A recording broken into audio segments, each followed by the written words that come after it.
celebration, and godly principles. Are you ready? Mayor, are you ready? I'm ready, John. We're ready. Let's have a seat and go for it. Put our hats back on for a little bit. I'm going to get to introducing the mayor of Newport here. Not only a great mayor, but a wonderful friend and a wonderful citizen of the Commonwealth of Kentucky. I'll introduce him in just a few minutes here, but first I wanted to pay a tribute to my good friend and school teacher, Grover Holbrook. Grover Cash Holbrook. They had his funeral the other day, and he was 90 years old, and he taught us industrial arts at Simon Kenton High School. For many years he taught school, about 30 years. And a gentleman, a great human being, not unlike yourself, Mayor. He was calm and really did a great job helping all the citizens and students that came through the Kenton County school system. And we loved him for what he was, a school teacher and an honorable man.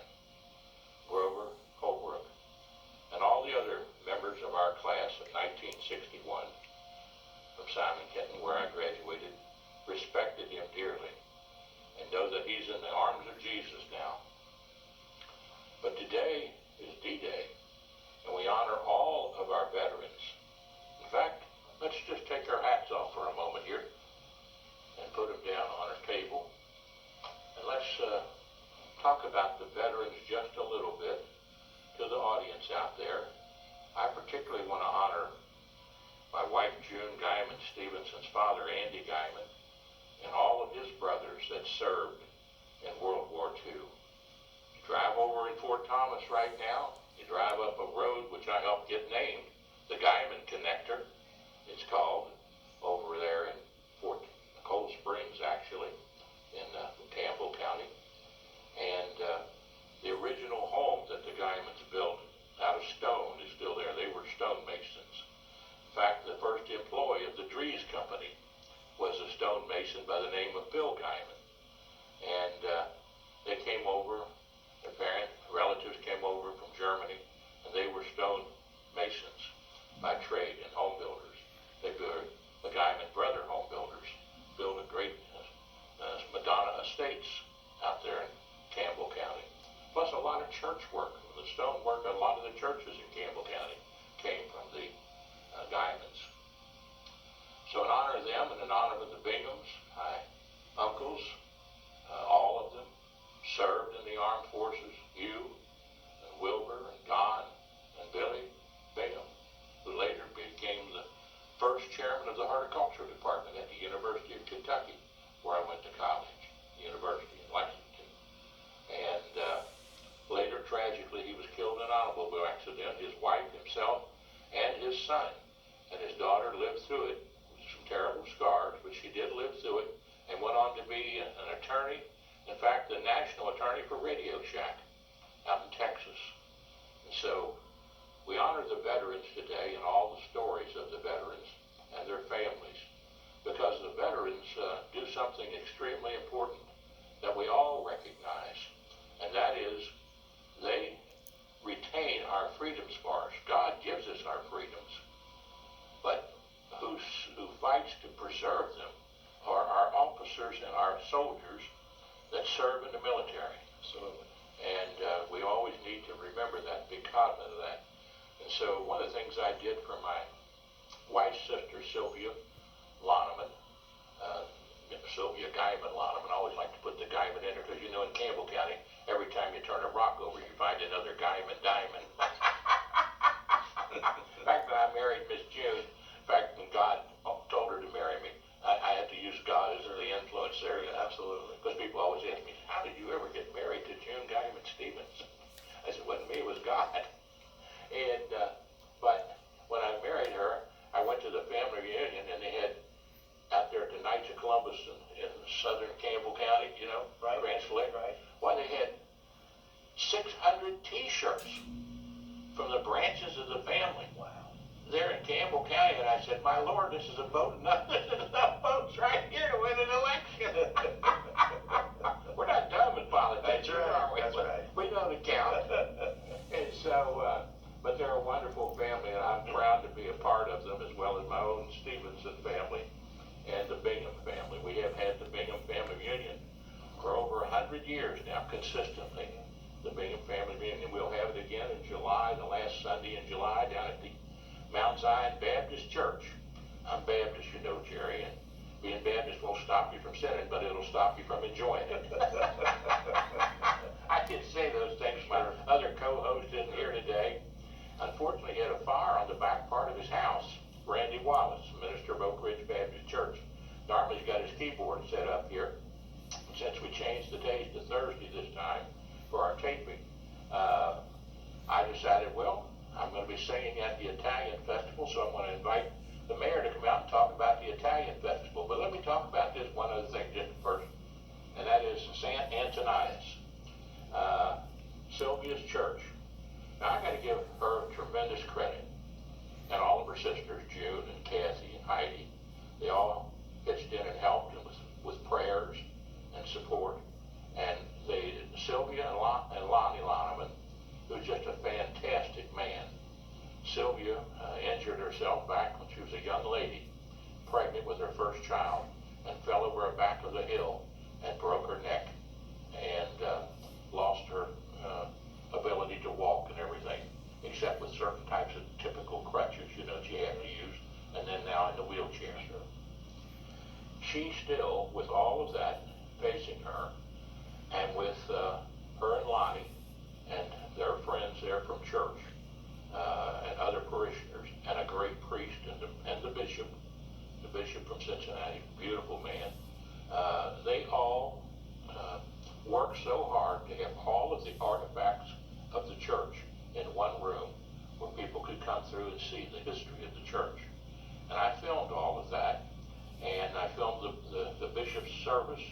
And all I want to say to you folks is that if you really want to understand and see the Catholic Church at its finest, at its very finest, and a bishop that is so friendly and so open and so wonderful, like probably most all bishops are, but he is just special. I was so intrigued with him and his gentleness and the service that they perform. Normally, you don't film everything at the service. Well, I filmed everything because there was a message in that service that every single human being should hear, and that is the message of Christ and the history of the church. 75th anniversary. I think it's a Catholic name, Italian name. Okay. I think it might be San Antonio. It might be San Antonio. I think June will correct me on this, but I think it's. Well, let me see here. I've got it written here somewhere in my notes. Antonius, I believe. San Antonius. June, if I'm wrong, flag me somehow. The San Antonius. But then as I was filming all of that, I was thinking about the Italian Festival too. You know, what a great combination. What a wonderful people the people there are, and all the work that was done on that, and the great service that they had, the dinner afterwards, and how the priest there and the bishop there worked with everybody. It was just absolutely wonderful. And you can see it all on YouTube under Travels with the Stephensons. See every bit of it from anywhere in the country or the world. Just Travels with the Stephensons, and go to part 1, part 2, part 3, and part 4. And to shoot it in parts because your cell phone will only take 4 gigabytes at a time, which is about 38 minutes. So you have to shoot it in parts. But you'll enjoy it.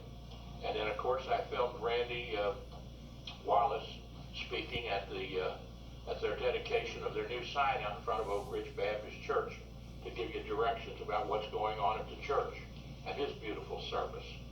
And then we filmed Grover Holbrook's funeral, the entire funeral, and the dedication service that they had at the Nicholson Christian Church the other day. And so all of that is on YouTube, and they're all on Facebook. Now, Facebook, that's under my name, John Stephenson, with a PH. So if you want to get out on Facebook, friend me on Facebook if you want to, or just go watch it. We've got about 3,000 some odd friends. And so just just friend me out there. You can watch it, watch all of those services on there, and enjoy them. And of course, when we go over and do the Italian Festival on the 13th of this month, the opening ceremonies will be about 7 o'clock, right? That's correct, John. And you want to get there a little early, though, because you got to get parked and all that, and get ready. Might want to have a bite to eat beforehand, if not afterwards. The food is delicious. Do I look like I've missed many meals? Now, talking about the church and Sylvia and what a great job they did, I want to introduce a man that's been mayor. This is your third term. Third and final term. Third and final term. We'll talk about that a little bit too. Okay. Because, it's not that he wouldn't serve again, but the law in his class of city, which is what kind of class? Second class city. Second class city. The law stipulates that you can only serve 3 terms. There's only 16 individuals in this state, along with the 7 constitutional offices, can't succeed themselves. There's term limits. And of course, the 7 constitutional offices, Secretary of State, Governor, and the other 16 individuals are mayors of second-class cities. So if they're in their 3rd term, they can't continue to run. They either just not run anymore or sit out a term. So their classifications of cities was based on population. And a few years back, the State General Assembly did away with classifications, but you still have to live under the rules and regulations of classifications. Now, is that the statute? Yes. That can be changed? That's not constitutional? That's right, that's correct. It can be changed. It can be changed? Yes. Would you like to see it changed?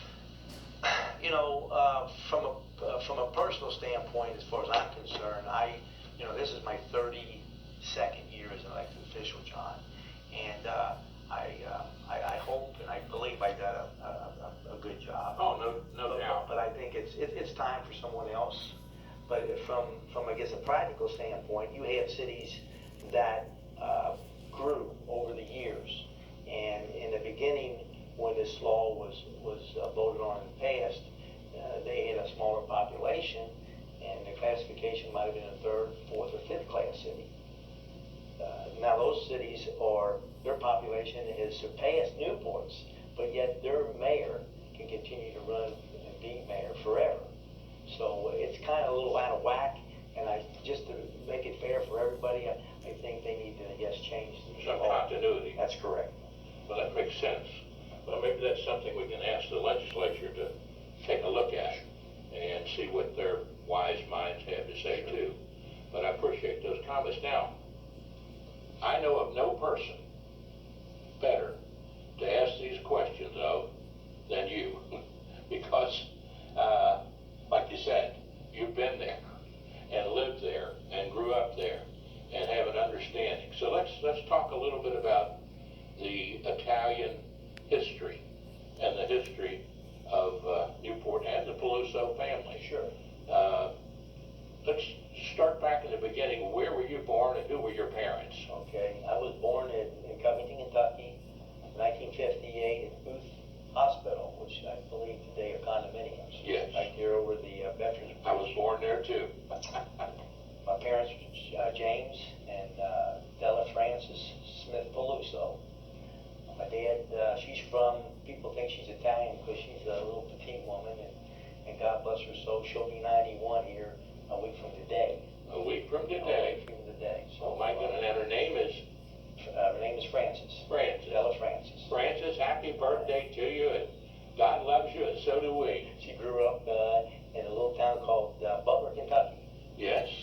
So then when the Black River Limestone Company purchased, she lived in Carntown, when they purchased the entire town of Carntown, and her grandparents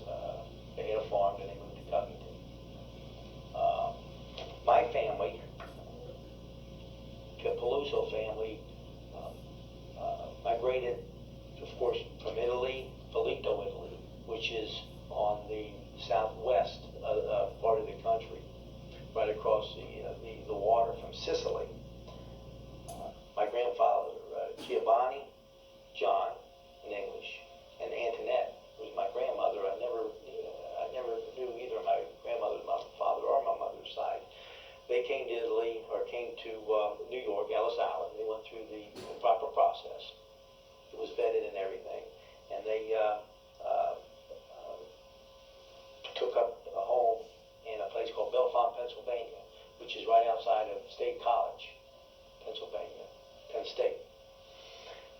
In the late 20s, they made their way to Newport. My Aunt Helen Isweiler, who at one time was the owner of the Helen's Yacht Club. I don't know if you remember Helen's Newport Yacht Club.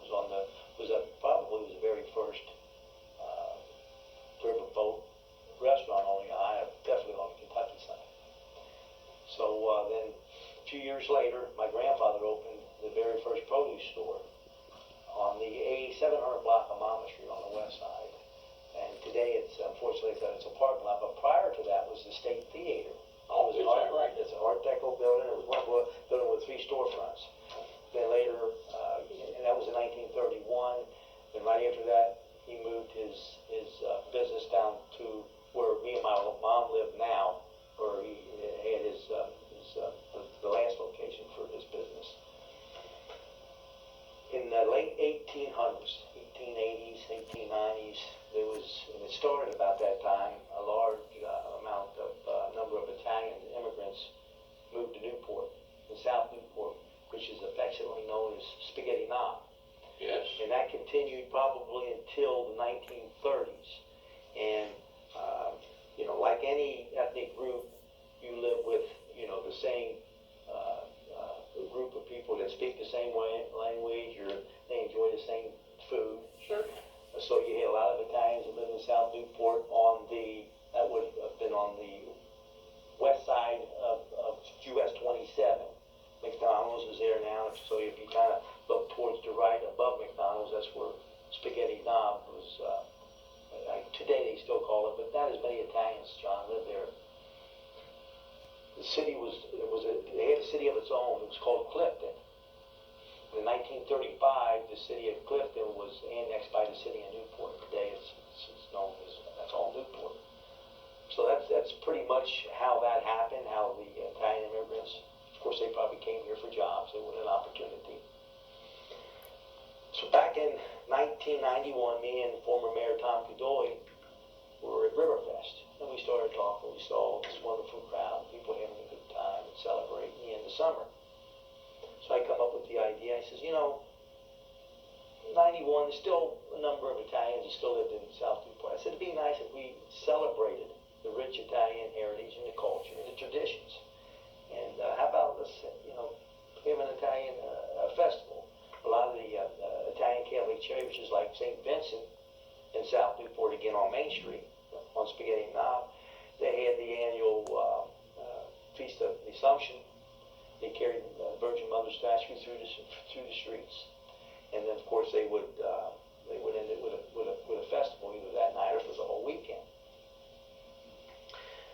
So we put everything on a fast track. Back in the next year, we started our festival at Newport Shopping Center. It was gracious enough to let us go ahead and put it there. And That was what year?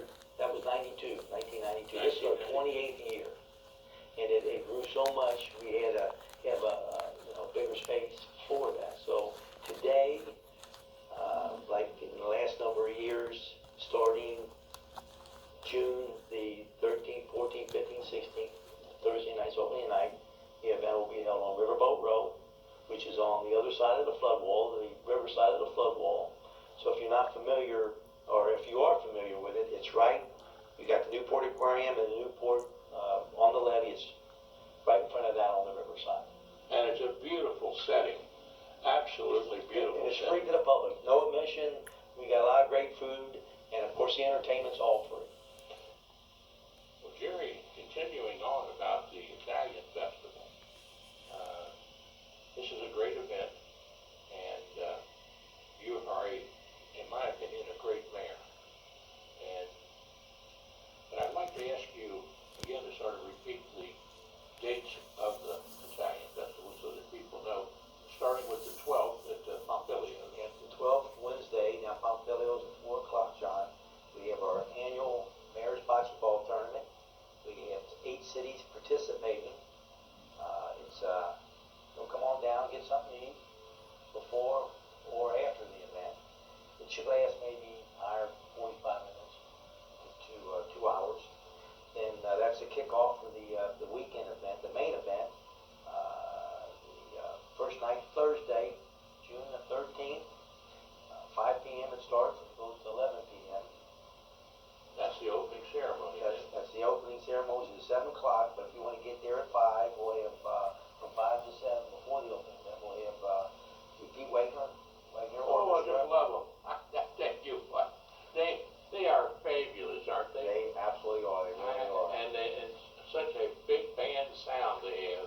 It's something that, think about all the memories on the river and how some of the songs that they sing and the instruments that they play. It is as near perfection that you can get in music, in my eyes. And I know you feel the same Sure. way. They've been around many years, and they will be the backup for many of these other groups that's going to perform for the rest of the weekend. And who's emceeing? Is the same gentleman emceeing from the radio station? That's right. Gary Jeff Walker from WLW Radio. He's going to be there. Does a great job. He does a great job. Yeah, he does. And then you'll have somebody singing, I think, the Italian national anthem. Yes. In Italian. Right, that's Marino Frizzetti. He's one of the entertainers. And if you haven't seen Marino, he's of course we don't charge. He's like you're singing. He's worth the price of admission. Yeah, Right? he is. So Yes, he is. and then right after the opening ceremonies, around 7:30, then we have the Honored Italian American Sons and Daughters Award. This year goes to Rick Mariani. He's the one that designed the poster. He's designed the posters, I believe, since 2001. Is that right? He's very good. And then at 8 o'clock, we close out from 8 to 11. We have the band called Revolver. And one of the members of that band is our own police chief, Tom Collins. Oh, my, that'll be interesting. Now, is that Thursday night also? That's Thursday. Oh, wonderful. Then on Friday, June the 14th, the festival opens up at 5 p.m. Pete Wagner, his orchestra, they'll start performing. And at 5:30, I mentioned Marino Frizzetti. He sings, most of his songs are Italian. At 6:20, we have the Honored Italian American Sons and Daughters Award. Again, it'll go to Pam Seppardini Caseboat. She's a big historian. She's written and put together many books about the history of Italian families in northern Kentucky and especially in Campbell County. At 6:30, after the presentation, 3 fabulous women from New York City. They're all Italian. They're called Tribella. I think this is their 3rd year back with us.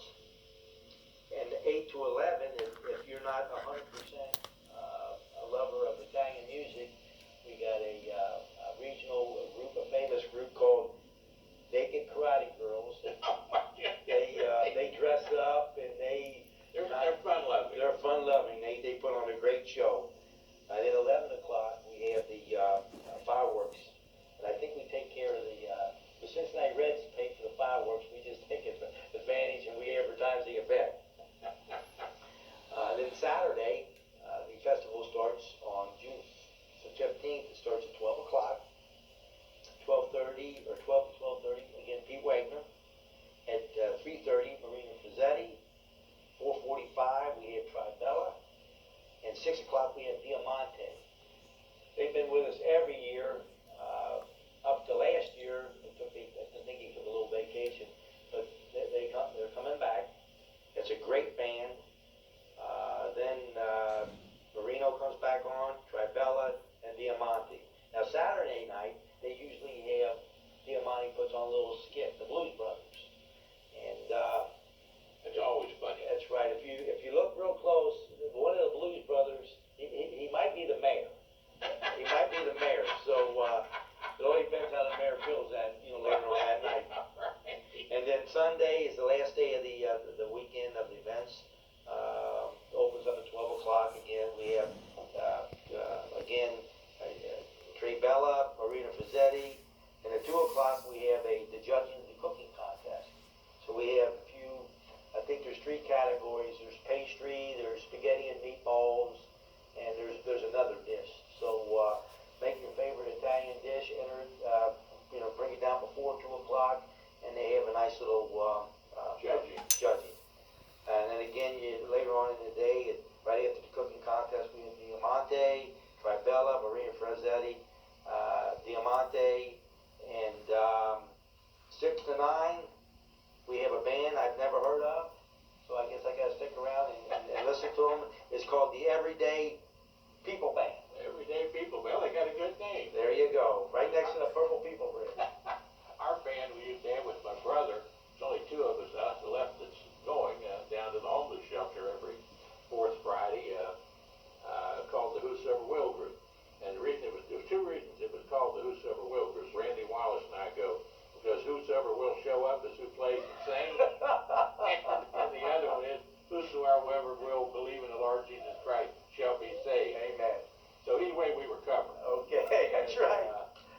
We still have 20 years. We've gone down to Fairhaven Rescue Mission on Pike Street and sang to the homeless down there and try to give them a little encouragement. But if you want to have some great encouragement, this is the Italian Festival is a great place to come to, and I have enjoyed singing there for many years in my old Kentucky home at the opening ceremonies. And someone asked me the other day, said, well, John, you're not Italian. I said, pause for a moment or two. I said, everybody who's happy is Italian. There you go. Yeah. Then I said, well, I do have a claim to fame. My son, his name is Guido Alexandra Dopella Stephenson, after I adopted him. Sure. But he was, his parents were from Italy, grandparents were from Italy, and I learned a lot about my son's characteristics when I went on my trip to Europe, a trade, and we filmed the trip to Europe, June and I did. And when I pulled into Naples early in the morning and riding with someone else, and I looked down at all the little cars parked along the side, and they all had the side mirrors knocked off of them. And I said, my goodness gracious, I said, what happened to all these mirrors? He said, traffic's close in here. Real close. And they do like to discuss it when they have an accident. Sure, I'm sure. And so, and I learned one thing, at nighttime they all run the red lights. So when you come to a red light, you better be looking both ways, because regardless of whether it's green or red, they're going through. They're going. And it was great to tell my son, and learned a lot about your hand motions. Sure. Oh, yeah. I learned them at an early age. When my dad lifted his hands, I must have done something wrong. Outside the entertainment, obviously, I think you mentioned something about the food. We have 12 booths that's going to sell and serve their entrees or their tasties. And you have several sponsors too, don't you? Oh, several sponsors.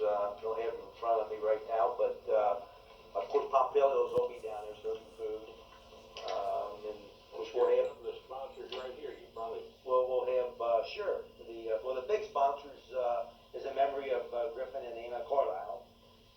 wonderful people. Capital Investments Group Inc. Great Jake Sweeney Automotive, Cold Concessions, Newport on Levy, Lumpkey, Anchor Investment Partners, Ovation / Corporex, and La Rosa's Pizzeria.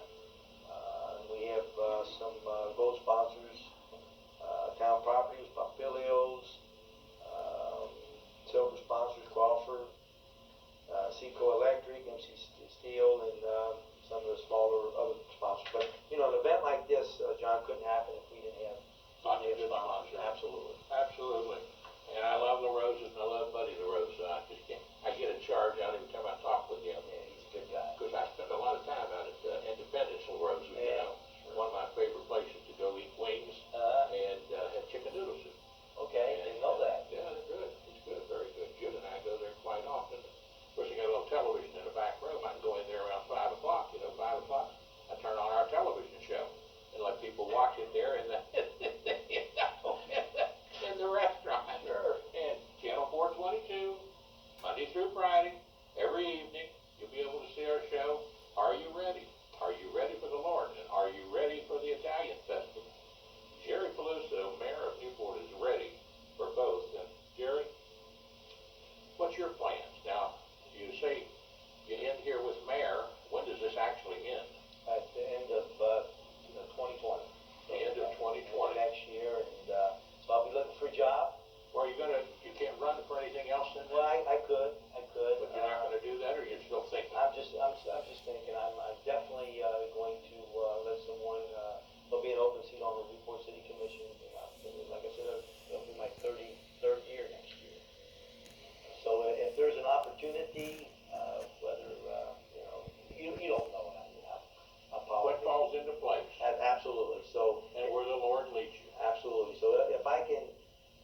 use my experience and my knowledge in another position, and if the Lord lets me, then I will that. Good. Well, that's, keep an open mind on it, because, you know, when you're in different positions, there's different roles to play. There's a much different role from being mayor and to being a council person, and state representative, a school board member, surveyor. I was county surveyor in Kent County, elected, and then I served with Congressman Breckenridge in Washington, helped run his campaign, and then served with him as his administrative assistant, then field representative, and then commissioner of motor vehicles for the state of Kentucky, involved, and then elected superintendent of education. The last one, 1992, the year you started the Italian Festival. That was the year I was elected superintendent of education. And people wonder why you do certain things. Well, one of the reasons that I worked so hard to break the ice by running several times, 3 times. Commissioner of Agriculture in 1975, and then 1980s treasurer for the state, and then superintendent of education. Founded one superintendent of education. The first person, though, to actually win from northern Kentucky to any statewide office in almost 90 years, and breaking the ice. And it has been difficult to break the ice for northern Kentucky at the statewide level. We've had some other people try it. Several tried it before me, several very famous people locally, Andy Jolly and lots of people tried it to run statewide. It's not easy. But it's important because everything that happens in Frankfort affects us, even though we are under sort of the cloud of Greater Cincinnati and the media of Greater Cincinnati. And people ask me why I still do these television shows. Well, because we're northern Kentucky. And I like the identity of northern Kentucky. And that includes all the counties of northern Kentucky. And in the ag districts, say, or even then a little further even. And so our news that we get is saturated by Cincinnati's news. You're right, you're correct. And I'm not saying that's evil or anything, it's just the fact of reality that that's where most of the people are from that cover the news, that cover our stations. And so I've been a big proponent since 1982 when I did the very first public access show called Home Motorization that we have, and for a long time we had Dick Bonhane and a lot of wonderful people on the Northern Kentucky Magazine show, which was a great show for the citizens of Northern Kentucky. I watch it all the time. And our businesses and our tourists, and all of that was affected in a positive way by those shows. And so we have to, I love unity, and I love it when Northern Kentucky groups, all of our elected officials groups, work together, regardless of party, regardless of religion, work for the good of the Northern Kentucky people in general, right? Well, yeah, and not too long ago, I was interviewed by Bill Cunningham, Yes. who does his talk show on WLW. And it was a magnificent talk show. And the topic was, he invited me on to talk about the entertainment venue, indoor, outdoor, that Newport was allowed or was able to attract. And that one time I guess that company was talking to Cincinnati and whatever, it didn't happen there, and he came to Newport, and well, here in about 18 months it's going to open up. So he wanted to talk about that, and Bill is a great person as far as being interviewed, or being the interviewer. He does an excellent job. And people say, well, Bill tried to pit you against Cincinnati, and just the way that he asked the questions, the wording of the question, it might appear that way, but he's really a true gentleman. He's a really good guy. Oh, yes. And so I just said, I can't speak how they do things and what they do in Cincinnati. All I can do is speak for how we did things